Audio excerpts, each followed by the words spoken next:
Bonjour, ce matin je voudrais nous entretenir sur une habitude que nous avons.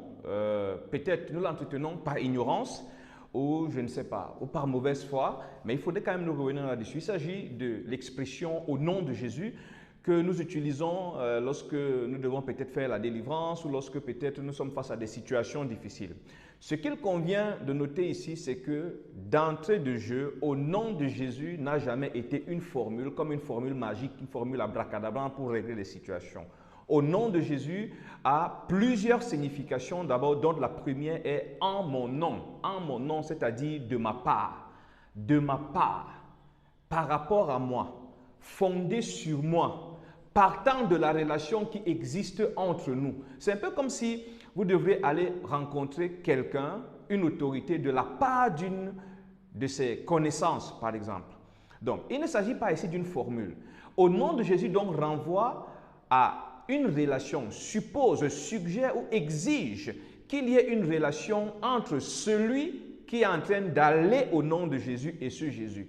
Alors, vous ne pouvez pas aller au nom de Jésus ou faire au nom de Jésus si vous n'avez pas une relation avec Jésus. C'est par là que ça commence. C'est donc la relation avec Jésus qui confère maintenant le droit, l'autorité, le mandat de faire les choses en son nom ou de jouir des choses en son nom. Je parle bien de faire des choses en son nom ou de jouir.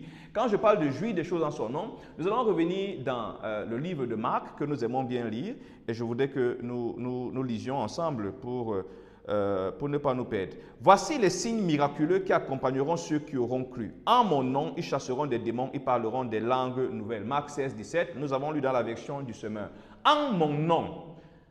Ça ne veut pas forcément dire que quand tu prends, tu dis je bois au nom de Jésus, ça n'a rien à voir. Tu peux dire je bois au nom de Jésus, mais s'il n'existe pas une relation entre Jésus et toi, c'est une formule vide qui n'a pas de sens. Au nom de Jésus veut dire à cause de Jésus, par rapport à la relation que j'ai avec Jésus, fondée sur Jésus, mandaté par Jésus. Donc, quelle que soit la façon dont on va tourner, il y a déjà ici un rapport avec Jésus qui doit être préalable à l'action qu'on pose au nom de Jésus-Christ. Donc, tous ceux donc, en réalité, qui auront cru, à cause de leur connexion à moi, voici les bénéfices qu'ils vont avoir. Voici les signes qui accompagneront. En mon nom, par rapport à moi. Donc, ça ne sert à rien de vouloir toujours venir réciter au nom de Jésus, au nom de Jésus. Ce n'est pas ça qui va vraiment faire la force. Ce n'est pas ça qui va faire l'efficacité. Ce n'est pas ça qui va faire l'impact. Et nous voulons aller plus loin pour qu'on se comprenne davantage. Nous allons revenir sur les fils de Séva qui s'amusent à aller faire une délivrance au nom de Jésus, si vous voulez. Ils vont avoir cette formule, au nom de Jésus que Paul prêche. J'aimerais que nous relisions ensemble dans la parole de Dieu. Acte 19, verset 13 à 15. Quelques juifs qui allaient d'un endroit à l'autre pour chasser les esprits mauvais hors des malades essayèrent aussi d'utiliser le nom du Seigneur à cet effet. Donc, pour eux, c'était une formule. Ils essaient d'utiliser la formule. Voilà. Ils disaient aux esprits mauvais, je vous ordonne de sortir au nom de ce Jésus que Paul prêche. Au nom de ce Jésus que Paul prêche. C'est ainsi qu'agissaient les 7 fils d'un grand prêtre juif nommé Sheva. Mais un jour, l'esprit mauvais leur répondit, je connais Jésus et je sais qui est Paul, mais vous, qui êtes-vous? Nous avons lu là dans Acte 19, 13 à 15, la version du français courant. Donc, voilà les gens qui vont utiliser une formule sans avoir une relation avec Jésus. C'est pour faire simple.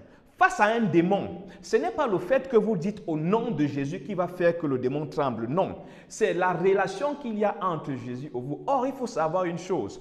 Toute personne qui est en relation avec Jésus a les marques de Jésus, a l'odeur de Jésus. Il se dégage de lui quelque chose de Jésus. Ce quelque chose, le monde des ténèbres peut le sentir. Le monde des ténèbres peut le voir et c'est ce que le monde des ténèbres redoute. Donc, si vous n'avez pas une relation avec Jésus, allez répéter comme de simples magiciens la formule au nom de Jésus peut vous exposer à beaucoup de confusion, à beaucoup de choses auxquelles vous ne vous attendiez pas. La relation prime. Vous voyez encore qu'une fois de plus, la relation avec Dieu, l'expérience de Jésus vient encore jouer un rôle important. Vous pouvez arriver devant un possédé, vous dites au nom de Jésus, il vous gifle. Ne soyez pas surpris qu'il vous gifle. Parce que ce que vous avez dit, c'est de simples mots. Il n'y a aucune puissance, aucun impact. Or, la puissance, justement, et l'impact devraient provenir de la relation que vous avez avec Jésus. Si elle existe, elle est censée avoir laissé des marques. Elle est censée avoir laissé des marques.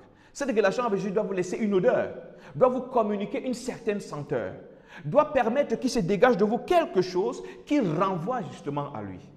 Alors, bien-aimés, arrêtons avec la formule au nom de Jésus. Soyons effectivement en Jésus et par rapport à Jésus, fondés sur Jésus, sous le mandat de ce que Jésus a déclaré, faisons les choses. Attention, faisons, agissons, expérimentons, recevons à cause de ce Jésus avec lequel nous sommes désormais dans une relation réelle et effective. Voilà comment il faudrait comprendre et vivre au nom de Jésus. Soyez fortifiés. Shalom.